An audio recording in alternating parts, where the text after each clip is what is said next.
जाजपुर जिला स्वास्थ्य विभाग पक्षर गत 2009 मसीह फार्मासिस्ट नियुक्ति में अनियमितता नहीं 15 वर्ष पर अभियोग आनी जड़े आवेदनकारी। मान्यवर उच्च न्यायालय मध्य उक्त अभियोग को ग्रहण करी विभागीय अधिकारी को कैफियत तलब कर। अभियोग मुताबक 2009 मसीह जिला स्वास्थ्य विभाग पक्षर फार्मासिस्ट पदवी पूरण भिन्नक्षम गोटे पदवी संरक्षित रही किंतु विभाग पक्षर करा जाइतिबा मेधा तालिका रे बरी अंचल त्रिलोचन पलेंग नाम सबुठार ऊपर रही किंतु उक्त तालिका को एपट सेपट करी अन्य व्यक्ति को नियुक्ति दिया जाइतिला बोली अभियोग करा जाइछि। पुणी परवर्ती समय अन्य जने हाईकोर्ट रे आवेदन करने फल बेआईन भावे नियुक्ति दि जाइतिला बोली त्रिलोचन जाजपुर ब्लॉक एरबांग ठारे आयोजित एक सांबादिक सम्मेलन माध्यम अभियोग करिसेंती।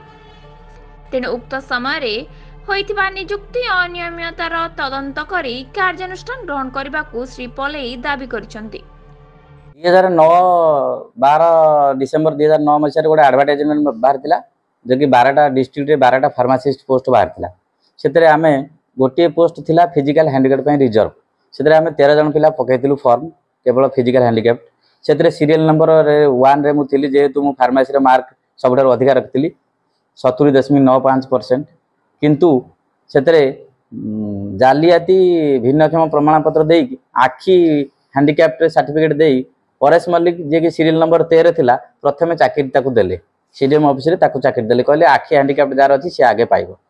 सेटू सीरियल नंबर 6 रे थिबा पिला जे कि 62.57% रखितिला मार्क से सीरियल नंबर 6 से केस कला परे कोर्ट ताकू ऑर्डर देला तुरंत ताकू कार्य परेश मल्लिक को बाहर कर जे 13 नंबर सीरियल थिला आ 6 नंबर वाला चाकरी दियो।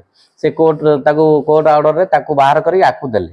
पुणी तापर से कोर्ट रे केस कला से जे बाहरला 13 नंबर वाला कोर्ट ताकू कहला आकू भी ऑब्जर्व करो। गोटे एडवर्टाइजमेंट नंबर रे गोटे पोस्ट रे 2 जण वर्तमान चाकरी करिसंती जे कि 6 नंबर सीरियल 13 नंबर सीरियल।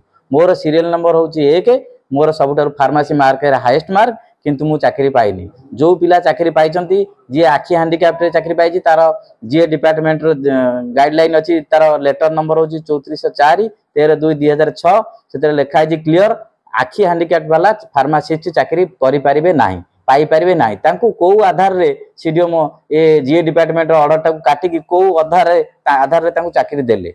मते गोटे षडयंत्र करी मो चाकरी मते न देई तांको ए 2 जण को देइचंती। सेतिपई मु चाहूची गणमाध्यम प्रतिनिधि मानको अनुरोध करूची एमाने सत्यासत्य सामना करंतु न्याय को आगु गणंतु। जो दुर्नीति हेची से समय जे थिले बड़ बाबू मनमोहन राय एवं सीडीएम सुखदेव महांती आउ कान्हूचरण सेनापति एवं वर्तमान जे डीलिंग असिस्टेंट अछंती जगन्नाथ प्रसाद दलई एमाने सब ए षडयंत्र संपृक्ति आंको ऊपर दृढ़ कार्यानुष्ठान हो। मोर दाबी होची एमाने जालियाती प्रमाण पत्र ए मनमोहन राय जे थिले क्लर्क से जो परेश मल्लिक बापा थिले हम जो तांकर जन टीचर तांकर से सांग सी तांको जालियाती हैंडिकैप सर्टिफिकेट देई चाकरी करे देइचंती।